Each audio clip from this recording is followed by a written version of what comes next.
Hi everyone, I'm Jim and welcome to a review of Walking on a Thin Line, the third studio record by the German nu metal band Guano Apes. Today we're celebrating the 20th anniversary of the record, so I decided to go back and see if it still holds up or not. My story with this band is quite simple. I've been listening to them since the day I was born basically. My siblings were fans of this band. They became quite popular in 1997 thanks to their first record, Proud Like a God. It was a massive hit in Germany and all the neighboring countries. So obviously I've heard it back then. I even remember when the second record was released. Don't give me names. I don't remember the exact date, but I remember the music videos because they were featured on the TV, like No Speech, Open Your Eyes, Big in Japan, Lords of the Boards. Like, you could watch these music videos every day. Later in December 2002, You Can't Stop Me was released as a single with a music video. It was to announce this record, which was untitled back then, and I remember watching that video before the record dropped. It was great. Then this album came out. It became a massive hit in Germany as usual. Musically, it continued that nu metal style of the previous records. The songs here are much more serious than on the previous records, and after Walking on a Thin Line was released, there were bad things happening in the band. Sandra, the vocalist, had too much fun with the fame. She thought she was a big rock star, and this eventually led to the band breaking up in 2005. I remember that year very well because 2005 is basically the death of nu metal, and also I had German television at my home, so we would watch Viva 2, MTV 2, stuff like that, and on Viva 2 you would have on the weekends these kinds of programs where there's just one band featured throughout the entire day, like Rammstein or Die Ärzte, and they would play the songs just by these artists. And I remember when Guano Apes broke up, they did a Guano Apes Day or some shit, you know, like they would play jazz music videos and live performances of Guano Apes for a day. It was a cool day, I remember that. After the split, Sandra released her solo album, which wasn't good. It was basically pop rock music. I hate this kind of shit, but it sold well in Germany, but not as much as the executives and the label wanted. So I guess she was dropped or some shit because she never did a second solo record, and the band went on to form a new nu metalish band called I.O. with a different singer. They've released one album for the masses. I've heard it. It's not actually that much of a nu metal record, it's more alternative rock, similar to Seven Dust, shit like that. It's okay. It's an okay record. It's not great, but it's not bad either. Later in 2009, Guano Apes reformed, and everyone was happy, including me, the return of nu metal in Germany. But that wasn't the case. They've released a new record in 2011 called Bel Air. It had nothing to do with nu metal or rock music in general. It sounded like a mix of pop, dance and rock music. It was atrocious. Only one song was semi-decent, and it's the same song they played in Rock am Ring in 2009. So yeah, I was very disappointed, to say the least. And again in 2013 they've released another record called Offline, and it was even worse. So yeah, two fucking atrocious albums. It reminded me of the Incubus situation, where Incubus made 3 epic albums that were like a mix of funk and nu metal music, and then they've changed their sound to appeal to a broader audience, and it was awful. Like, I couldn't stand it. Same thing happened with Guano Apes. Going back to this record, it was produced by Fabio and the band themselves, and it was written and recorded for over a year. As you can see here, the Digipack version has 2 bonus tracks. Normally it's 12 songs, but here it's 14. And what's great about this band is that they never had a lineup change. It's always the same 4 people.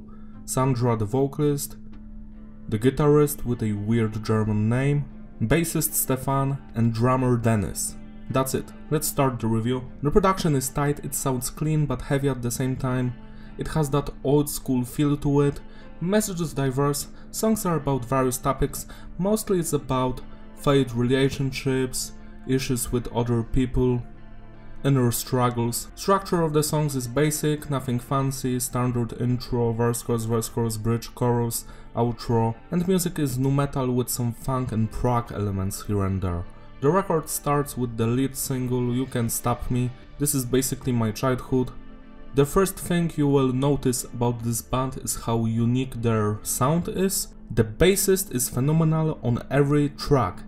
His bass lines are just legendary. The drummer is always on point. His groove and technique is astonishing, and the guitarist always has some crazy interesting riffs. They are basic, but they are fun to listen to, and Sandra's vocals are just beautiful. She's in my top 10 female vocalists of all time, no matter the genre. So I love this song with all of my heart, especially the chorus. 10 out of 10. Dick is much more heavier and funnier song than the previous one, which had more of a positive message that you need to stand up for yourself, and this one is basically making fun of guys, or either Sandra is angry that people say that she has too much male features, you know, basically she's a tomboy. It's hard to understand the lyrics of Guano Apes because English is not their first language. Basically what I'm trying to say is that the lyrics are very hard to interpret.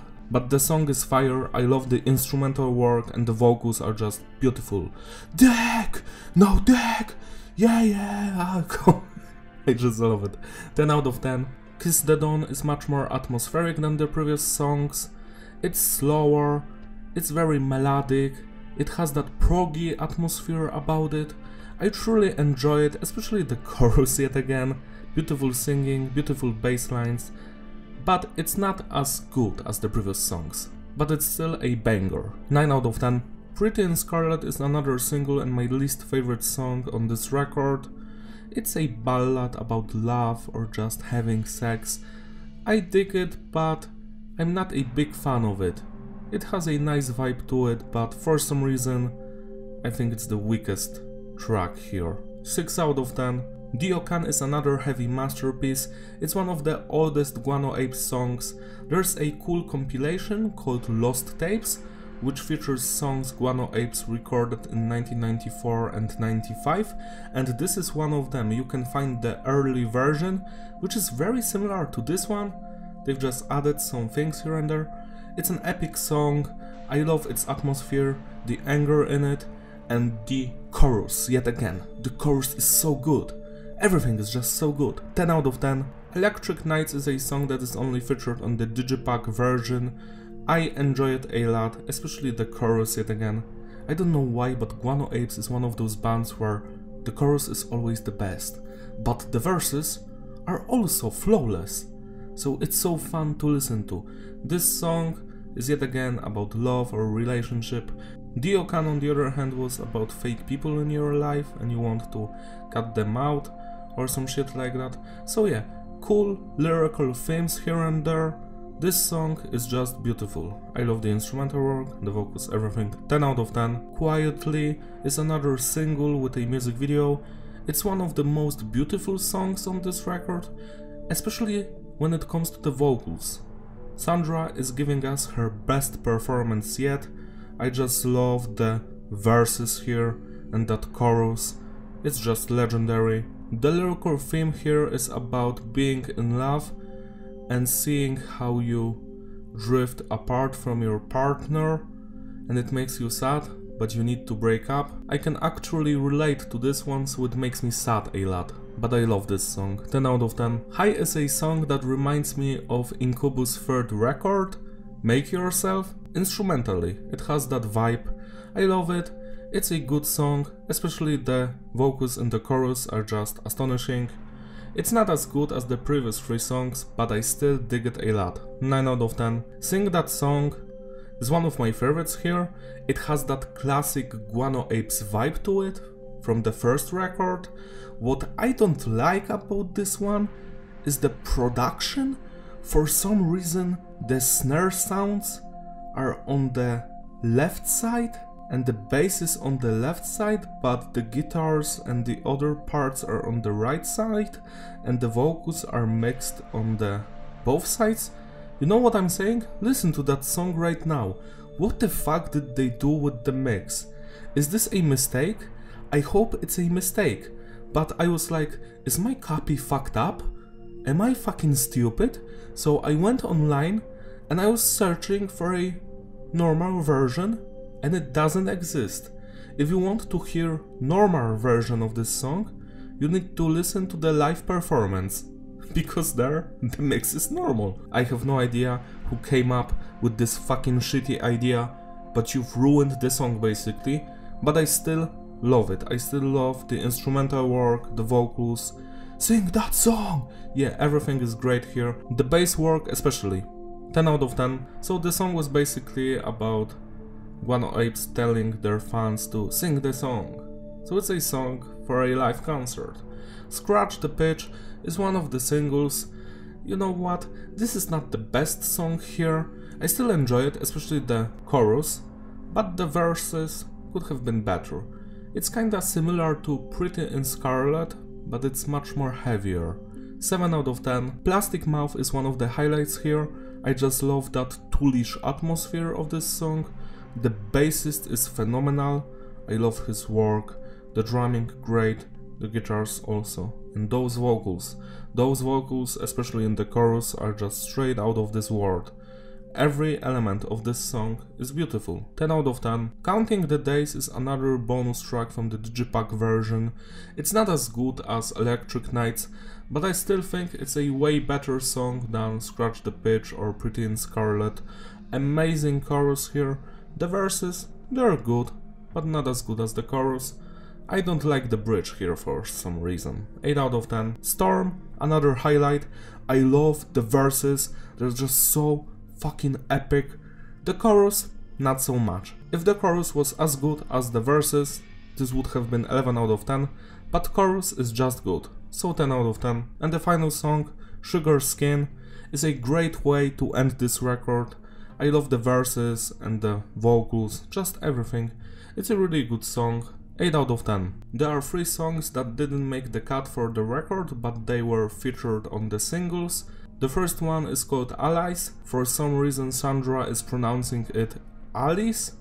I don't know why, probably because she's from Germany and she didn't know how to pronounce it. Because when you listen to the lyrics, it's clear that she's singing about allies, you know, your friends, people you care about. But I love this song, it has much more rocky and punkish vibe to it. I love the guitar melodies here, they're just phenomenal. The bass and the drums, yeah, epic. This is banger, 10 out of 10. The second B-side, Cream Over Moon, is actually very similar to Pretty in Scarlet. Not my type of music, but I still think it's decent, especially the chorus, 6 out of 10. And the final B-side, Trumpet Song, it's an instrumental one. I wish it had vocals because the instrumental work is straight out of the first record. I love it, but why no vocals, man? 9 out of 10. After Walking on a Thin Line, Guano Apes went into the studio to record 3 songs for their best of compilation. Sadly, only one song, Break the Line, made the cut, but they've also released it as a single, with these 2 songs still there. So let me review it, because why not? Break the Line is an epic song with a music video. It kinda feels like the tension in the band is high. Like they are singing about themselves being unhappy and just wanting to call it quits, but the song has a lot of energy and passion in it. Like there's still that spirit of Guano Apes inside it. So yeah, I love this track a lot. 10 out of 10. Stay, on the other hand, is the best Guano Apes song ever. You need to listen to it immediately. Everything in this song just works. Starting from the beautiful vocals, it's the best performance from Sandra like ever. Then the guitars, which are phenomenal, very original sounding. The bass work, icing on the cake. And the drums, kick-ass shit. I love the lyrics here as well. This song just grabs my soul. And I'm happy that I can listen to it. 12 out of 10. And the final song, Underwear, is about Sandra giving her underwear to men so they can wear it. It's a silly song for sure. It has that wacky vibe to it. I truly enjoy it because it has that old school Guano Apes spirit. 9 out of 10. To sum it all up, the consistency is stable and the flow is fitting. Replayability, yeah, it's an excellent record. I enjoy it from start to finish. If it were up to me, I would remove Pretty in Scarlet and scratch the pitch and replace them with Electric Knights and Allies on the standard edition. Then the record would be perfect for me, because I cannot do it with the last 3 songs like Break the Line, Stay and Underwear, because they were recorded in 2004 and sessions for Walking on a Thin Line were in 2001 and 2002. As you can guess, I am a big fan of this band and this record means a lot to me. I don't think it's the best one. It's very hard to choose the best one, because it's either the first one or the second one, but I don't know which. It depends on my mood. This one is always the third one, but it's also fucking great. It's so fun to listen to. If you haven't listened to it in a while, check it out, celebrate the anniversary. You're going to have lots of great fun, I guarantee it.